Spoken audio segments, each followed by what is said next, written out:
Friends, now we have to learn the negative forms of the 9 tenses and interrogative form of the 9 tenses. If simple present tense is to be converted into negative, use do not or does not in between subject and verb. I go to temple is a positive sentence.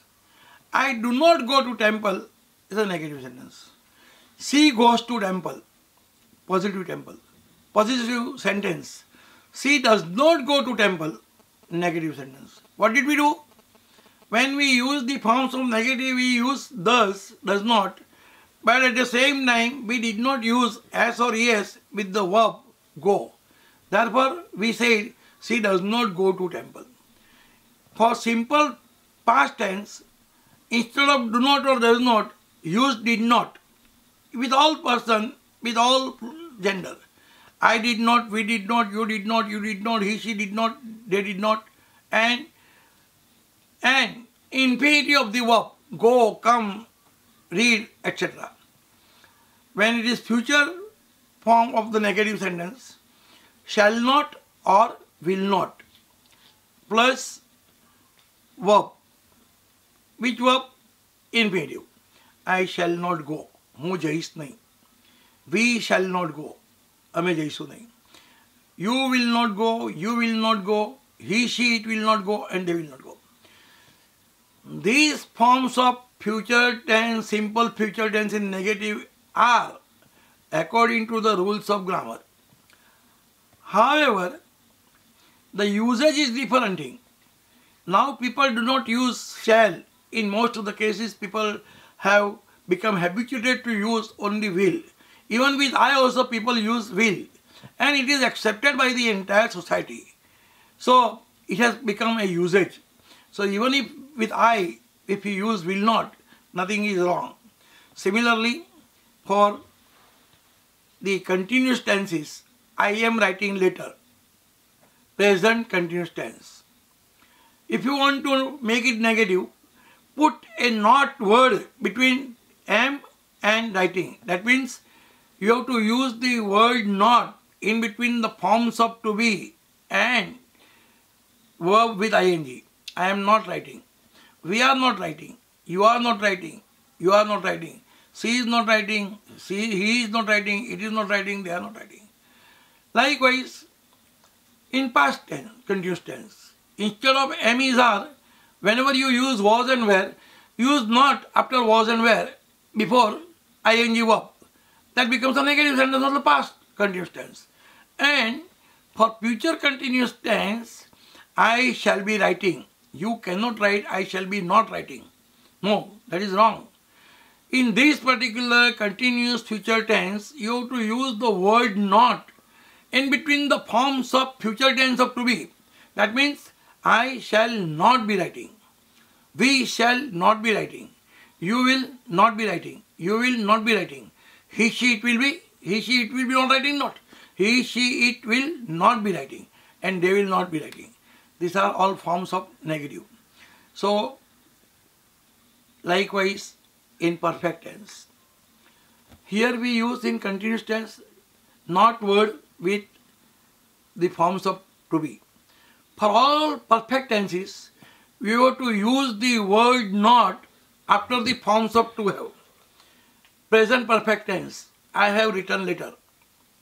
Positive sentence. I have not written letter. Negative sentence. I had written letter. Past perfect tense. Positive sentence. I had not written letter. Past perfect tense. Negative sentence. I shall have written letter. Positive sentence. Future perfect tense. I shall not have written letter. Future perfect tense, negative form. Likewise, we shall now switch over to the interrogative form. When we want to put an interrogative sentence, why do we use the interrogative sentence? Interrogative sentences are used only to get some information or get some reply. Means either information or knowledge. Say for example, if I ask you, what's your name? And you inform me, sir, my name is Rini. Fine, I put a full stop. I don't inquire anymore. That means I got a knowledge of your name that you are known as Rini. I ask few more questions. Who named you? You would say my sister-in-law, my parivar named me. Why did she name you Rini? Why did she name you Rini? You may say that is her lookout. What is the meaning of Rini? If I go into deep, that means I am trying to collect information. There is a difference between information and knowledge. That is to be learned, that is to be understood. So, when we want to know information or knowledge from somebody, we have to use the interrogative sentence. For simple present tense, use the pronoun do in the beginning of the sentence. Do I like mango? Do you like mango? Do we like mango? Does she like mango? Does he like mango? Either do or does, then noun or pronoun, and then the infinitive of the verb. Then the question mark. It becomes an interrogative sentence in simple present tense. For simple past tense, for making interrogative sentence, you have to use did, then noun or pronoun, and then verb. Did you go there? Did you eat? Did you drink? Did we learn? It is interrogative form of the past tense, simple past tense. Simple future tense. Shall we or will use first, then noun or pronoun, and then verb. It is interrogative form of the simple future tense. Similarly, I am writing letter. Simple present continuous tense, positive sentence. I am writing letter, present continuous tense, positive sentence. Make it interrogative. Just change the position of to be and noun or pronoun. Begin the sentence with to be. Am I writing letter? Similarly, past continuous. Was I writing letter? Were you writing letter? And similarly, future continuous tense. Shall I be writing letter? Will you be writing letter? Will he be writing letter? Like that. Similarly, in perfect tenses, I have written letter. Present perfect tense positive. Have I written letter? I had written letter. Past perfect tense positive. Had I written letter? With all persons, with all gender, with all noun, pronoun, use same. First begin with the forms of to have, then noun or pronoun, then past participle of the verb. Have I, had I, and shall I have or will I have? And then past participle. So it becomes an interrogative sentence. I explain you in a very nutshell, but you have to apply mind, you have to practice. And every day, if you want to be very fluent in English, every day you must find out at least 3 to 4 sentences in Gujarati. Those sentences as we speak in Gujarati language without any base of the grammar. What we speak at home, we do not speak with grammar. It is known as speech, boli. So boli is to be spoken in English. That is a perfect English. And whenever you speak English, it should be spoken without a or k. Now friends, the last chapter is the use of there. When there is a sentence which does not have particular verb, yet it conveys specific meaning of the sentence, but it does not convey that it is a sentence of forms of to be or to have, then we have to use the introductory verb there in the beginning of the sentence. For example, અમદાવાદમાં ઘણા overbridge છે.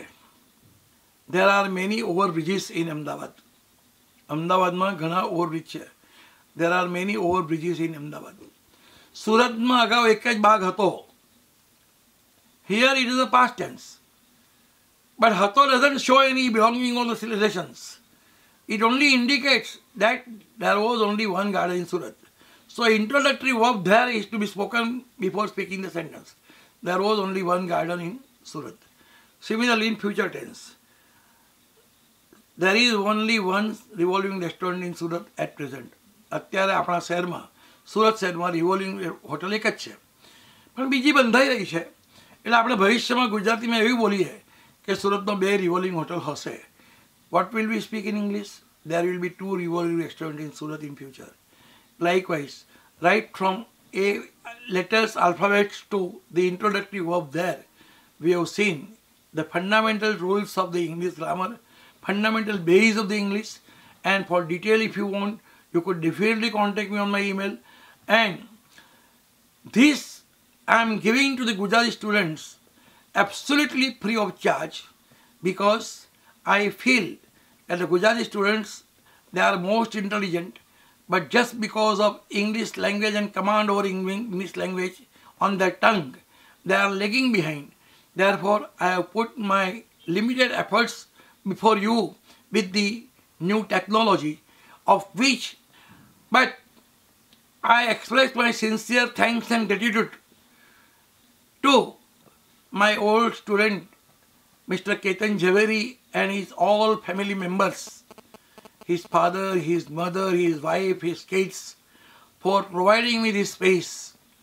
I also express my sincere thanks to Mr. Ajay and Mr. Tarak Shah for cooperating me for this good video shooting.